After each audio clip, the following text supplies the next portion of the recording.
রহমতদের মনে হয়েছিল সব আতঙ্ক, ভয়, অনিশ্চয়তা আর দুর্ভাবনা কেটে গেল। কিন্তু কিন্তু এবার তারা কোথায় যাবে?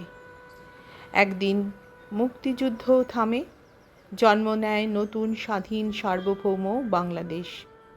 বাতাস থেকে বারুদের গন্ধ, মাটির থেকে রক্তের দাগ মুছে যায়। কিন্তু উর্দুভাষী অবাঙালি মুসলমানদের সম্পর্কে বিদ্বেষ, সন্দেহ, ঘৃণাটা থেকেই যায়। তবু বেঁচে থাকতে তো হবে।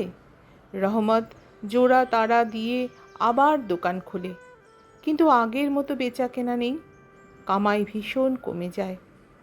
এদিকে স্থির হয় পাকিস্তান উর্দুভাষী বিহারি মুসলমানদের ঢাকা নিয়ে যাবে।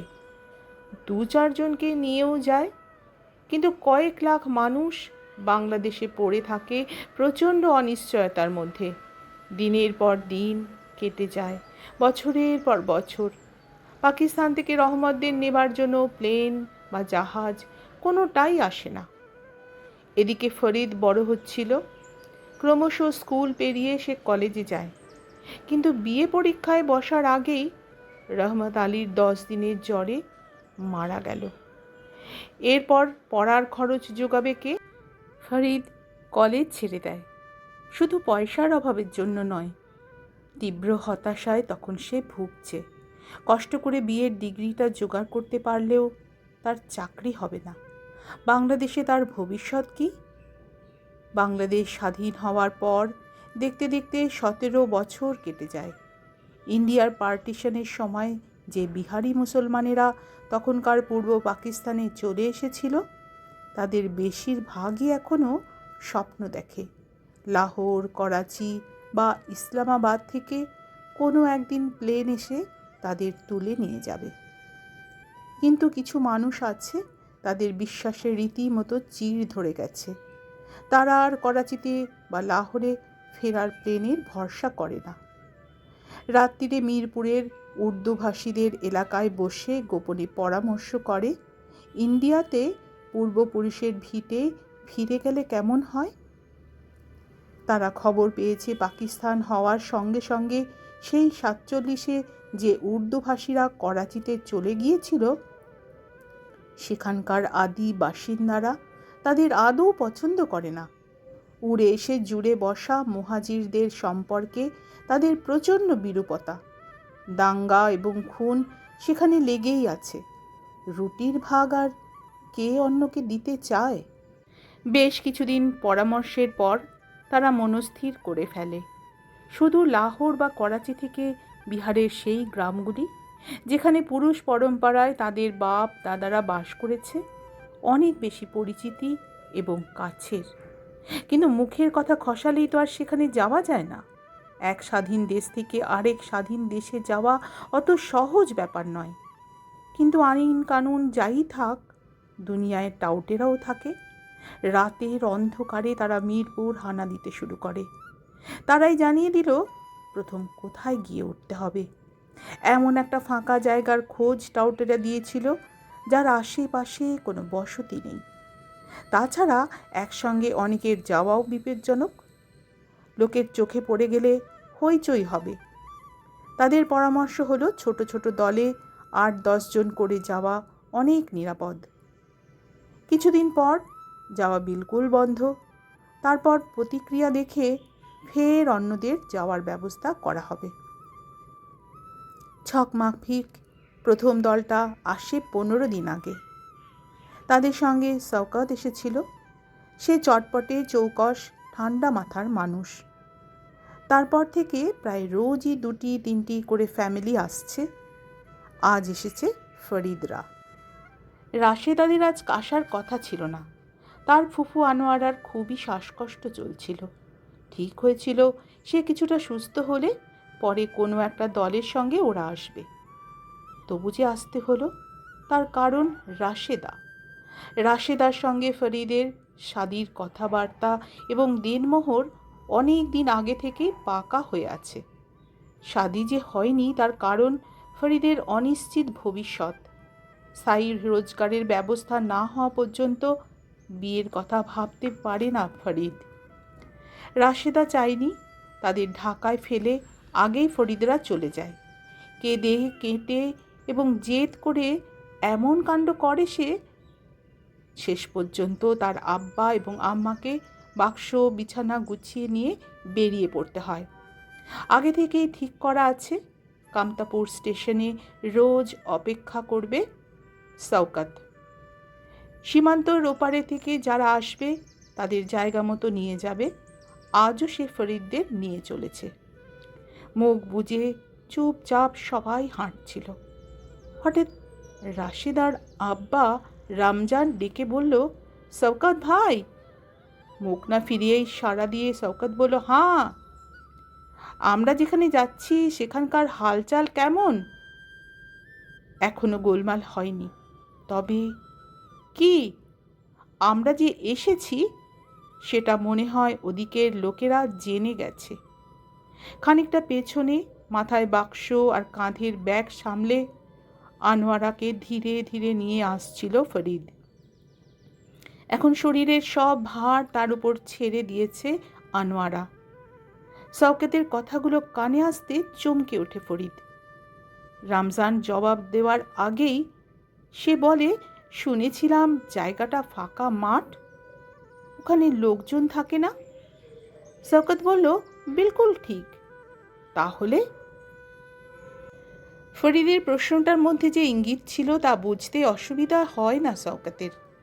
সে বলে, আরে বেটা, মানুষের আঁখ আর কানের মতো খতরনাক চিজ দুনিয়ায় আর একটাও পাবে না। জঙ্গলেই যাও কি দরিয়ায় গিয়ে লুকাও, কারো না কারণের নজরে তো পড়ে যাবেই। আর একজন দেখে ফেললে 10 আদমির কানে উঠতে কতক্ষণ? লম্বা লম্বা পায়ে রাস্তার দৈর্ঘ্য খানিকটা কমিয়ে দিয়ে আবার সে বলে, পরশু খালেদ 4 মিল দূরে বারৌলির বাজারে আটা, ডাল, নেমক, মিরিচ কিনতে গিয়েছিল। সেখানে শুনে এসেছে লোকেরা আমাদের ব্যাপারে বলা বলি করছিল। আমরা কোত্থেকে এসেছি, আচানক মাঠের দখল নিলাম কি করে, এই সব। বুঝতেই পারছো, জরুর কেউ না কেউ আমাদের দেখে গেছে। পুরো 3টে দিন ভালো করে খাওয়া হয়নি, ঘুম হয়নি। ট্রেনে, বাসে, সাইকেল রিকশায়, বেলগাড়িতে এবং পায়ে হেঁটে অনবরত তারা চলেছেই। অসীম ক্লান্তিতে হাত পা কোমরের জোর যেন আলগা হয়ে গেছে। ধুকে ধুকে এবড়ো খেবড়ো কাঁচা সড়ক টক্কর খেতে খেতে কোনো রকমে শরীরটাকে খাড়া করে তারা হাঁটছিল। শওকতের কথাগুলো তাদের শিরদাঁড়ার ভেতর দিয়ে অনেকখানি আতঙ্ক ঢুকিয়ে দিল। সবার প্রতিনিধি হিসেবে যেন রমজান বলে, এখানে থাকতে পারবো তো শওকত ভাই? শওকত গলায় জোর দিয়ে বলে, কোশিশ তো করনা পড়েগা, ডরো মত রমজান ভাই, একটা কিছু ব্যবস্থা জরুর হয়ে যাবে। 20 ফুট পিছনে আস্তে আস্তে শওকতের দিকে সম্ভ্রমে তাকায় ফরিদ। জ্ঞান হওয়ার পর থেকে এই মানুষটাকে দেখে এসেছে। সে শুনেছে 47-এ বিহারের দেহাত থেকে হাজার হাজার মানুষ তার সঙ্গে সেও এই ইস্ট পাকিস্তানে চলে গিয়েছিল। অতি সাধারণ গরিব বিহারিরা গোড়ার দিকে যে ঢাকায় গিয়ে গুছিয়ে বসতে পেরেছিল, সেজন্য শওকতের ভূমিকা কম নয়। সবার জন্য সুযোগ সুবিধা আদায় করে একে ধরা, ওর কাছে আর্জি জানানো, তাকে সেলাম ঠোকা, কি না করেছে সে। আবার 40 বছর বাদে এই যে প্রায় রোজ ছোট ছোট দলের মানুষকে বর্ডার পার করিয়ে তাদের পূর্বপুরুষের দেশে নিয়ে চলেছে, তাতেও তার প্রবল উৎসাহ। কখনো ভেঙে পড়ে না শওকত। হতাশায় তার শিরদাঁড়া দুমড়ে যায় না, কোনো অবস্থাতেই হার মানতে শেখেনি। জীবনের সম্পর্কে চূড়ান্ত আশাবাদী এই মানুষটাকে শ্রদ্ধা করে ফরিদ। এদিকে রমজান আর কিছু বলে না। গভীর উৎকণ্ঠা আর ভেতরকার শেষ জীবনী শক্তিটুকু যেন চুরমার করে দিতে থাকে। তারা চলেছেই। হাঁটতে হাঁটতে একসময় অন্যমনস্ক হয়ে যায় ফরিদ। স্কুলে এবং কলেজে খানিকটা ইতিহাস পড়েছে সে, হিন্দু বা বৌদ্ধ আমলের কথা সে বলতে পারবে না। সেই সময়ে তাদের বংশের আদি পুরুষেরা কোথায় ছিল, কী বা তাদের পরিচয়, সেই সম্পর্কে আদৌ কোনো ধারণা নেই ফরিদের। গত 200 বছরের কথাই সে শুধু বলতে পারে। কয়েক জেনারেশন ধরে তখন তারা ব্রিটিশ ইন্ডিয়ার প্রজা, ভারতীয় মুসলমান। দেশভাগের পর ঢাকায় গিয়ে তারা হয়ে যায় পাকিস্তানি, তারপর নিশ্চিতভাবে না হলেও বাংলাদেশে থাকার কারণে হয়তো বা বাংলাদেশি। আর এই মুহূর্তে ভোরের ঝাপসা আকাশের তলায় ইন্ডিয়ার মাটির উপর যখন পা ফেলে ফেলে এগিয়ে চলেছে, তখন তাদের আইডেন্টিটি কি সে জানে না। ইতিহাসের সেই আদি যুগের দেশহীন, পরিচয়হীন অভিযানকারীদের মতো তারা চলেছে একটি স্বদেশের জন্য, একটি সুচিন্তিত আইডেন্টিটির সন্ধানে। আদৌ কি তা পাওয়া যাবে তা সে জানে না, কে বলবে সেটা। সূর্য ওঠার ঠিক আগে আগেই কাচ্চি অনেকটা তফাতে রেখে বিশাল এক পড়তি জমির মাঝখানে পৌঁছে যায় ফরিদরা। সেখানে বাঁশ, টালি, চট আর বাতিল পুরনো টিন দিয়ে 30-40টা ঘর তোলা রয়েছে। ঢাকা থেকে যারা আগে চলে এসেছিল, এই ঘরগুলো তাদের। নির্জন নিঝুম মাঠের মাঝখানে রাতারাতি গজিয়ে ওঠা এই ছন্নছাড়া উপনিবেশে এখনও কারো ঘুম ভাঙেনি। শওকত বলল, পৌঁছ গিয়া, 3 রোজ বহুত তকলিফ গেছে তোমাদের, এবার আরাম করো। ঘাড় থেকে, মাথা থেকে লড বহর নামিয়ে সবাই মাটিতে শরীর এড়িয়ে দিয়ে বসে পড়ে। তাড়াতাড়ি ময়লা চাদর পেতে আনোয়ারাকে শুইয়ে দেওয়া হয়।